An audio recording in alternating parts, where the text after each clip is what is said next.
Stop telling people to open up their own business and get an LLC. Stop doing it, especially if you don't have one. So, as I mentioned to you all, I'm an investigative journalist. I've been doing it for over 20 some odd years. I'm retired now. And so I have some time. And so, what I decided to do was that I would take a look into the background of some of these business consultants. These folks, many of them are my age, all over TikTok talking about get you LLC and start you your own business and holding classes to teach you how to get a business, and you pay them $30 an hour to tell you how to get an LLC. And let me share with you, as someone who was in my 20s and the 90s, who's had a nonprofit organization since like 1998.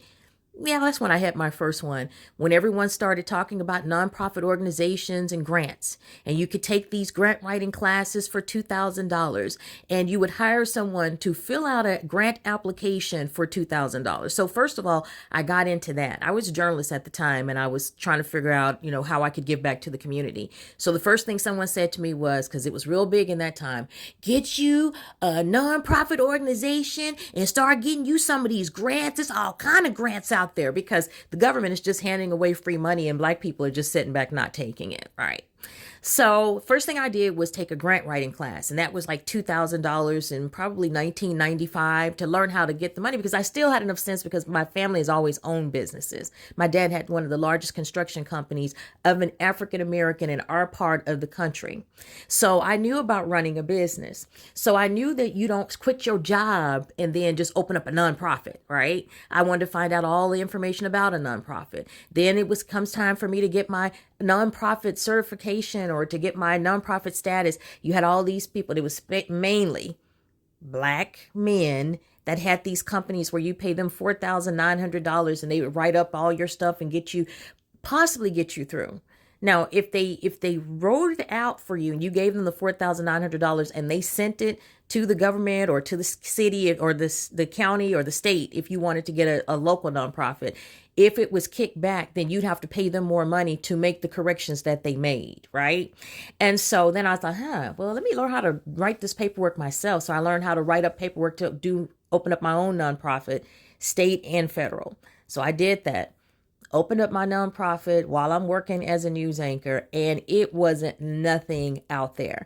You're writing for grants and you're competing against all of these people that are established companies. So there would be a grant and I would be writing a grant against the Boys and Girls Club or the school district, or the city would be going after the same grant. So how was I going to win it over them when they had the resources and they had also the resume to get it? I hadn't done anything. So then I thought, okay, well, that's fine. I've got money. So I'll go ahead and run my nonprofit, put my money into it. I spent $100,000. I look back, I spent a little over $100,000 running my nonprofit organization and parading around town and going to meetings like it was making money. And then I'm sitting in meetings looking at black folks that quit their job with the state, quit their job at the police department so that they could take that grants class and get this man to write them up a proposal for a nonprofit and fill everything out and get the EIN and get all these trigger words. They just it takes me back. So anyway, so I'd be sitting in these grant meetings with them. I had money to run mine, and actually it was good for me because it was a great tax write-off. I didn't have to pay taxes for many years because I was spending all my money giving back to the community when I could have just found an organization that did what I was doing and just donated it to them. However, I built the organization up, and at some point it came to a point to where I needed to run it full time, and that's when I left my job to go and do that. But then I realized in order for me to be able to expand the business, I needed to fly around the country to go open up different chapters. And so I went and got a job at an airline so that I could fly for free. And so I did that for a few years. So you have to have a plan. And so it gets on my nerves whenever I see people if somebody's sitting on TikTok all day long in their kitchen telling you about how to run a business, they ain't running no business. And a lot of these people, I've done background checks on them and researched them. A lot of these main ones that's on here on TikTok talking about you could pay them so much money and they'll show you how to start a business and how to clear up your credit. They got bad credit. How to run a business. They got a job working for UPS, right?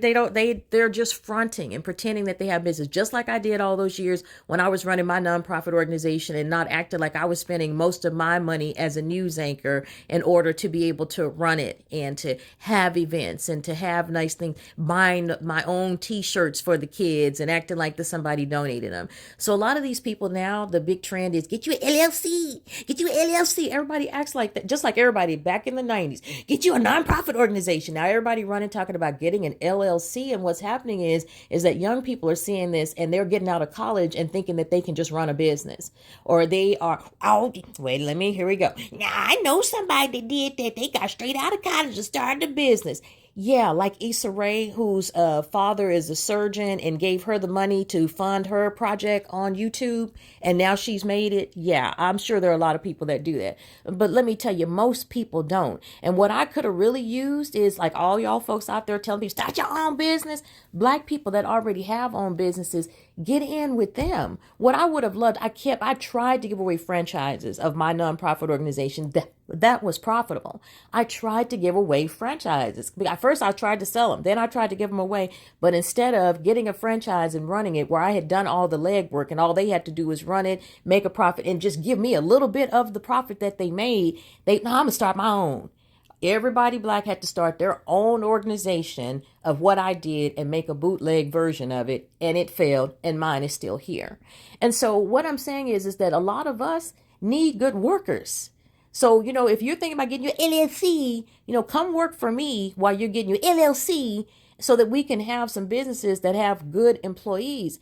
Everybody ain't cut out for working for themselves. Everybody ain't cut out to run a business. I mean, we look at a lot of these legacies of low achievement, these struggle bandits, these men that are getting with nurses and asking them to open up a shoe shop so they can sit outside it and shine shoes.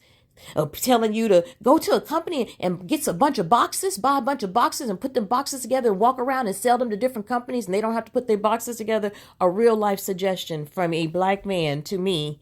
So you're trying to get with a woman to get enough money to get LLC or have her write up the LLC so that you can run the business. Then guess what? She needs to be running the business. If she's the only one that can fund it, she's the one that can get the LLC. So I'm just saying that I really want that, and I'm calling some of y'all out because there are some of y'all that I just get irritated. I've unfollowed a bunch of you guys. So look, if I've unfollowed you and you happen to still be seeing my stuff, it's because I know you're a fraud.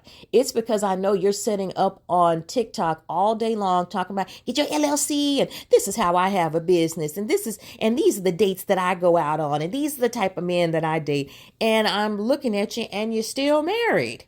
Or I'm looking at you and you have an EBT card, but you're just this high earning woman that's just dating all these wonderful guys. So I need you all to just take a step back. And if you really don't have a business, stop using these young people on TikTok and one more thing that I forgot to add. If a young person or a person in general, if they lazy, they can't wipe their ass, they can't get up for work at McDonald's, they can't find a job, how are they going to run a business and have other people and inspire them to come in and work for them? So that's the other thing, because some of y'all going to come in here and say, well, you're just trying to scare people from getting jobs.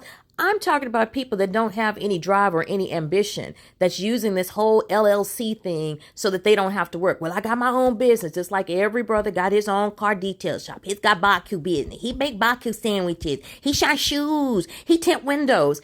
Go get a freaking job first. Go work for a business before you try to get in somebody else's business, telling them to open up a business.